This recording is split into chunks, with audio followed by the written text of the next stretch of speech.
किस्त number 2 TV on करने के बाद भी इसी उधेड़बन में लगा रहा। फ़ोन की घंटी बजी तो अम्मी की कॉल थी। जब से कराची आया हूँ अम्मी तकरीबन रोज़ ही 10 से 11 के दरमियान कॉल करके खैरियत लेती थी। आज भी मामूल के मुताबिक कॉल थी, मगर अम्मी पूछने लगी वो कौन सी बात है जो तुम्हें उलझा रही है। और मैं चाहकर भी अम्मी को असल बात ना बता पाया, बस इतना ही कह सका कि थकन है, दम कर दें। मेरी आदत और अम्मी का मामूल था कि घर से निकलते हुए और सोने से पहले दम किया करती हैं, तो कराची आने के बाद भी ये सिलसिला फ़ोन के ज़रिए जारी रहा। एक तसल्ली सी हो जाती है और फिर माँ की दुआ जन्नत की हुआ वाली बात है। अगली सुबह फिर फैक्ट्री और ज़िंदगी की गहमा गहमी, शाम में हमदानी हाउस और पुरस्रार खामोशी। वो आवाज़ अब कम आती, हाल में सीढ़ियाँ चढ़ते हुए दबी दबी सी महसूस होती, मगर कमरे में नहीं आती थी। मगर जब भी आती आवाज़ में वही बैन और बेहद वहशत। कुछ रोज़ इसी तरह गुजर गए, कोई काबिले ज़िक्र वाक़या न हुआ, अलबत्ता इस मौलवी साहब का आना जाना रहता था। एक रोज़ में वापस जाने के लिए सीढ़ियाँ उतर रहा था कि हाल कमरे के बाईं जानिब एक कमरे का दरवाज़ा उदे खुला और नीम तारीख था। बली के रोने की आवाज़ धीमी धीमी आ रही थी। मेरी रफ्तार गैर महसूस तरीके से बहुत कम हो गई। अचानक बहुत तेज़ छनक की आवाज़ आई, नागवार बदबू और बैन मज़ीद बढ़ गया। पता नहीं क्यों मुझे एक अजीब से डर ने घेर लिया। इस कमरे से दफतना मौलवी साहब बाहर निकले। वो अस्कार बुलंद आवाज़ में पढ़ रहे थे और साथ ही आगा जानी उनके चेहरे पर मुर्दनी छा रही थी। वो मौलवी को पर उम्मीद नज़रों से देख रही थी, जबकि मौलवी साहब नफ़ी में गर्दन हिलाते हुए कुछ कह रहे थे।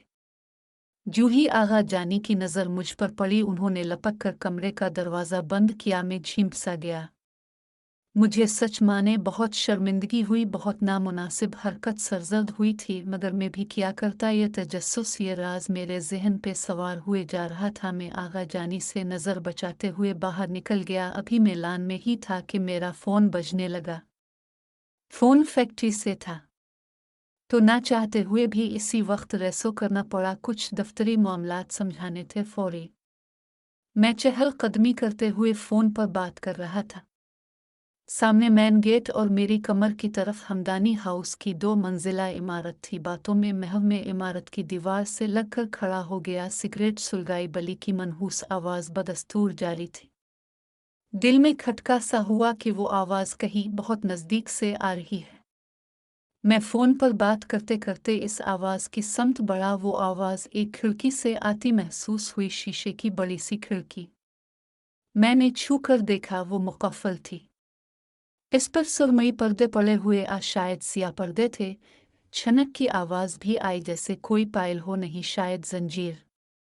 मगर बंद कमरे, बंद खिड़की और जंजीर की आवाज़ इतनी साफ। सिगरेट से जब मेरा हाथ जला तो मैं चौंका। ये मैं क्या कर रहा था? फ़ोन कब मैंने जेब में रखा, कुछ याद नहीं। पर्दा ज़रा सा सिरका और मेरी सांसें रुक गई इस कमरे का मंजर देखकर। पर्दे की बारीक सी झरी में सिर्फ जंजीर और इससे बंधा एक नाजुक पाँव के साथ ही एक बड़ा स्टील का प्याला रखा हुआ था। ओ खुदा, तो यहाँ कोई कैद है, मगर कौन? कमरे में नीम तारीकी थी। रोने की आवाज़ अब कुछ कुछ इंसानी आवाज़ महसूस होने लगी थी। शायद ये पाँव देखने के बाद नफ्सियाती असर था, मगर सच यही है कि अब आवाज़ में कुछ ज़नाना पे नुमाया था। मैं शीशे से लगा ये मंजर देख रहा था। स्टील के प्याले के नज़दीक कुछ हरकत महसूस हुई और एक खुले बालों से छुपा चेहरा नजर आया। चेहरा बहुत वाज़े नहीं था, बस एक एहसास सा था कि ये किसी का चेहरा है। वो प्याले से नज़दीक हुई और प्याला होठों से लगाने के बजाय अपनी ज़बान प्याले में जल्दी जल्दी डुबोई, जिससे ऐसी लिप चुप की आवाज़ पैदा हुई जैसे कोई जानवर पानी पीता है। वो प्याले से हिट गई। अंदाज बिल्कुल बली के जैसा था। अब मंजर में सिर्फ जंजीर और पाँव था। रोने की आवाज़ फिर शुरू थी। मेरी समझ में अब भी कुछ नहीं आ रहा था। ये सब जो मैंने देखा, ये क्या है? फैक्ट्री से दोबारा फ़ोन आने लगा और मैं लंबे लंबे कदमों से लान पार करके मेन गेट उबूर कर गया। तमाम रास्ता कशमकश में मुब्तला रहा, सौ तरह के ख्यालात। और वो मंजर तो जैसे मेरी पुतलियों से चिपक के रह गया था। वो पाँव और प्याला घर पहुंचकर फ्रेश हुआ ईशा अदा की उम्मी की कॉल आई तो उनसे कहा पहले दम कर दे। मैं अपने अंदर एक बेचैनी और खौफ महसूस कर रहा था। वो खिड़की बंद थी मगर उसकी ज़बान दूध के प्याले में डूबने से लिपचुप की जो आवाज़ पैदा हुई वो अब तक मेरे कानों में गूंज रही थी। मैं खुद को नॉर्मल रखने की कोशिश करता रहा मगर नाकाम। सख्त बेदिली और खौफ। मैंने टीवी ऑन कर लिया। नेशनल जियोग्राफिक चैनल से कोई डॉक्यूमेंट्री आ रही थी हाइनेस के बारे में। मैं दिलचस्पी से देख रहा था कि अचानक मेरे पीछे कुछ गिरने की आवाज़ हुई। मैंने मोड़ के देखा तो टाइम पीस फर्श पर गिरा था और एक काली बली इसके गिर्द मंडला रही थी। उफ़ मेरे खुदा! मैं सोफे से तकरीबन उछल कर खड़ा हो गया। मैं सोच रहा था ये आई कहाँ से और अब उसे भगूं कैसे। इतने में बेडरूम से एक भूरी बली आती हुई नजर आई। एक सफ़ेद बली मेरे पैरों के दरमियान से गुजरी। अब मैं पूरी तरह खौफजदा होकर सोफे पर चढ़ चुका था और मेरे अतराफ तरह तरह की बलियां उछल कूद कर रही थी, गरा रही थी। मुझे कुछ समझ नहीं आ रहा था। देखते ही देखते पूरा कमरा बलियों से भर गया। मैं बुरी तरह चीख रहा था। उनकी तादाद मुस्तकबिल बढ़ती जा रही थी। मैंने उम्मी को पुकारा। इसके साथ ही मेरे दिल में आयत अल कुर्सी का ख्याल आया। मैंने बुलंद आवाज़ में आयत अल कुर्सी का विर्द करना शुरू किया। वो सब की सब साकित होकर मुझे घूरने लगी और एक के बाद एक जस्त भर के मुझ पर हमला आवर होने लगे। मैं और ज़ोर से तिलावत करता गया। तिलावत मेरे कानों में गूंज रही थी और एक झटके से मेरी आंख खुली। मैं अभी भी आयत अल कुर्सी का विर्द कर रहा था। मैं सोफे पर बैठा था। मैंने डरते डरते पीछे मुड़ के देखा। टाइम पेस अपनी जगह रखा। रात के 2 बजा रहा था। ओ मेरे खुदा! ये ख्वाब था। टीवी देखते हुए न जाने कब मेरी आंख लग गई और शाम के इस मंजर के ज़ेरे असर ये ख्वाब, इस्तिग़फ़ार, बहुत खौफनाक था। मेरे दिल की धड़कनें बहुत तेज़ होने लगी। मैंने मुअज़्ज़िन पढ़कर दम किया और आयतल कुर्सी का हिसार बांधा सोने की कोशिश करने लगा।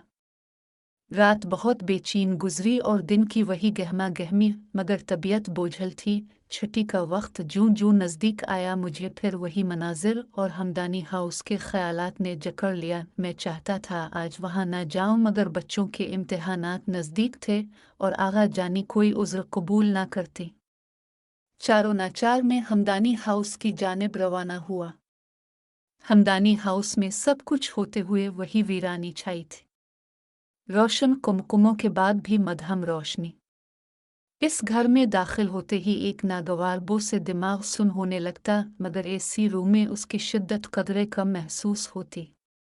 मैं तमाम फजूल बातों को एक तरफ करके बच्चों को इम्तिहानात की तैयारी करवाने में मसरूफ़ रहा और कोशिश करता कि घर में होने वाली किसी बात या शख्स पर ज़्यादा तवज्जो ना दो ये लोग जाने और उनके मामलात मगर वो पाऊँ। दिन यूं ही गुजरते रहे। आगा जानी से दुआ सलाम लेता रहता मगर इस शाम के वाक़े के बाद वो मुझसे और मैं उनसे नज़र बचा रहा था। बहरहाल मैंने एक गैर अखलाकी हरकत की थी जिस पर मैं वाकई शर्मिंदा था मगर एक तजस्सुस बरकरार था कि आखिर वो कैदी कौन लड़की है। और फिर मुझे एक शाम अपने तमाम सवालों के जवाब मिल गए। मैं बैठा बच्चों को पढ़ा रहा था कि आगा जानी घबराई हुई आए और मुझे बाहर आने का इशारा किया। मैं बाहर गया तो वो हाल कमरे में इसी दरवाजे के बाहर खड़ी हाथ मिल रही थी।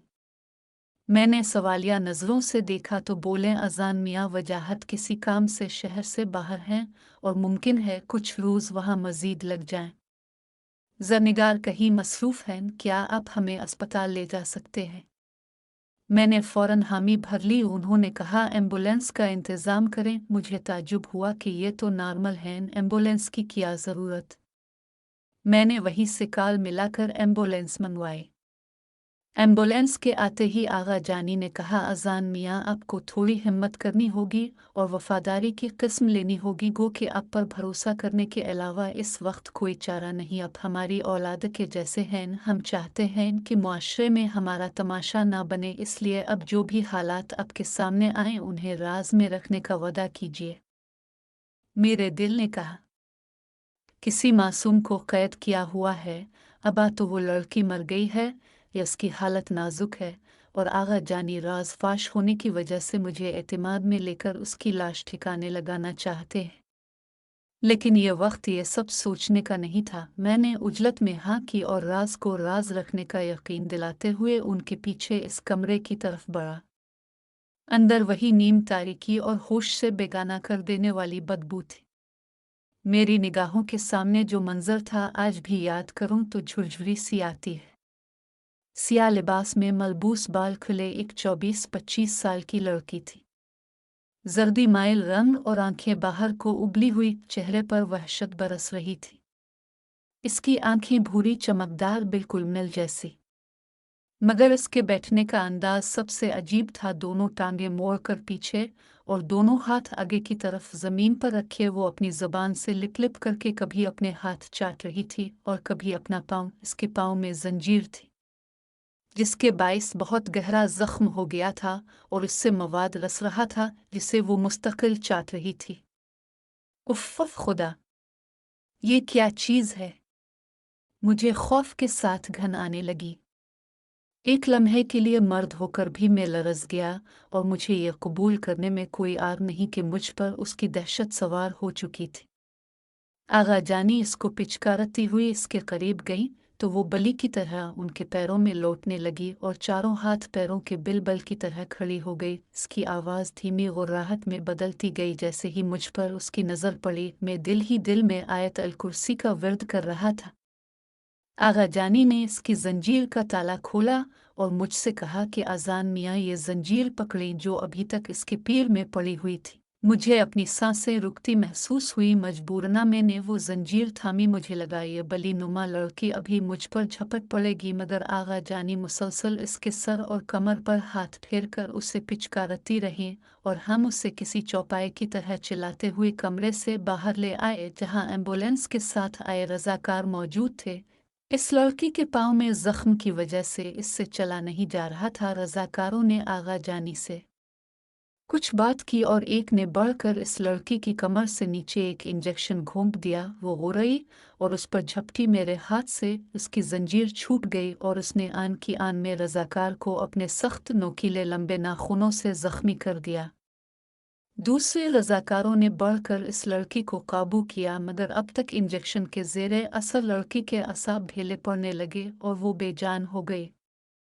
इस सारे अमल के दौरान मैं तमाशाई बना खड़ा था। मुझे ये लड़की और ये हालात अभी तक समझ नहीं आ रहे थे।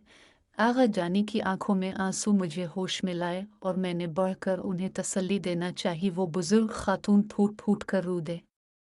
सूरत हाल ऐसी थी कि अंदाज़ा लगाना मुश्किल था असल मामला क्या है। इतनी देर में इस लड़की को स्ट्रेचर पर जकड़कर एम्बुलेंस में सवार किया जा चुका था। मैं और आगा जानी दूसरी गाड़ी में अस्पताल रवाना हुए। सारे रास्ते वो रोती रहे। मेरे पास अनगिनत सवाल थे, मगर यह वक्त मुनासिब नहीं था। अस्पताल पहुंचकर आगा जानी ने मतलूबा डॉक्टर से राब्ता किया और इस लड़की को एडमिट कर लिया गया। अंदर इस लड़की के जख्म साफ किए जा रहे थे और मैं आगा जानी के साथ बाहर बैठा था। आगा जानी ने किसी को काल मलाई और बात करने लगी। सलाम दुआ के बाद कहने लगे, ज़ेबा के पीर का जख्म नासूर बन रहा है। मैं वहां से उठकर फासले पर जा खड़ा हुआ। सिगरेट की बहुत तलब हो रही थी। रात के 9 बज रहे थे, मगर भूख तो गोया उड़ ही गई थी हाथों के तोतों के साथ। तो इस लड़की का नाम ज़ेबा है। हो सकता है ये वजाहत हमदानी की पहली बीवी हो जिसे कैद कर दिया गया हो और दूसरी शादी रचा ली हो। हो सकता है ये कोई नौकरानी हो जिसको अजियतें देकर इस हाल को पहुंचा दिया गया हो, या फिर ये कोई खाला फूफी ज़ाद हो जिसके नाम ये तमाम जायदाद हो। हमदानी इसके केयर टेकर हूँ। कुछ भी हो सकता है। आजकल के बीमार मुआशरे में ऐसे जराइम आम हैं। लेकिन अगर ऐसा है तो इस मौलवी का क्या किरदार होगा इस सारे खेल में? और अगर ये सब जानते बूझते हो रहा है तो आगा जानी का दुख दर्द किस लिए? सोच सोच के मेरी कंपटियां दुखने लगी थीं। एक बार फिर उसकी वहशतनाक सूरत मेरी आंखों में थी। साफ रंगत, चमकदार आंखें, सियाह लंबे बाल। अगर वो नॉर्मल होती तो वाकई हुसैन दुखती, मगर इस मौजूदा हालत में इसका तस्वुर और उसका झपटना नोचना दिल दहलाने को बहुत था। सिगरेट ख़त्म करके मैं आगा जानी की तरफ पलटा। काल ख़त्म हो चुकी थी, अपनी चादर से आंखों के किनारे खुश्क कर रही थी। मैं अखलाकी अक़दार बिल्कुल ही भूल बैठा था। उनसे पानी जूस वगैरह का पूछा तो इनकार कर गई। एक यासियत और सोगवारी उनके चेहरे पर नुमायां थी, मगर वजह गुमशुदा। ज़ेबा जिस कमरे में थी इसके दरवाजे को घूरती हुई गोया हुई। ज़ेबा, मेरी बेटी है बेटी। हाँ मेरी बेटी। वजाहत से 4 साल छूटी। आप इसी कश्मकश में हैं कि उन्हें ऐसा क्या हुआ है, उनकी ये हालत क्यों है, और ये बात हमने आपसे क्यों छुपाई। इस परेशानी के वक्त में अपने हमारी मदद की है। अजान मियाँ आप हमारे मोहसिन हैं। जी आगा जानी में शुरू ही से इस मुअम्मे इस राज की तह तक जाना चाहता था, मगर क्योंकि यह आपका निजी मामला है तो मेरी हिम्मत नहीं हो सकी। क्या ज़ेबा जी बीमार हैं, कोई दिमागी नफ्सियाती बीमारी? आगा जानी के चेहरे पे तासुफ फैला साफ दिखाई दिया। मेरी बात यकीनन दुख दे गई थी। औलाद की ये हालत हो तो माँ पर क्या गुजरेगी, इसका अंदाज़ा मुझे सवाल करने के बाद हुआ, मगर बात ज़ुबान से फिसल चुकी थी। वो गोया हुई। काश अजान मियाँ ऐसा ही होता। ये कोई बीमारी होती तो हम दुनिया के बेहतरीन डॉक्टरों से राब्ता करते, ज़ेबा को ठीक करने की हर मुमकिन कोशिश करते, मगर अब हम नाउम्मीद हो चुके हैं।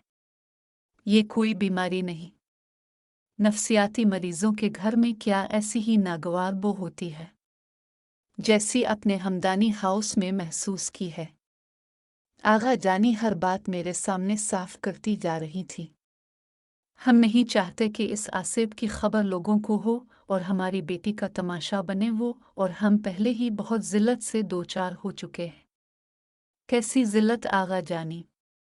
और ये आसिफ?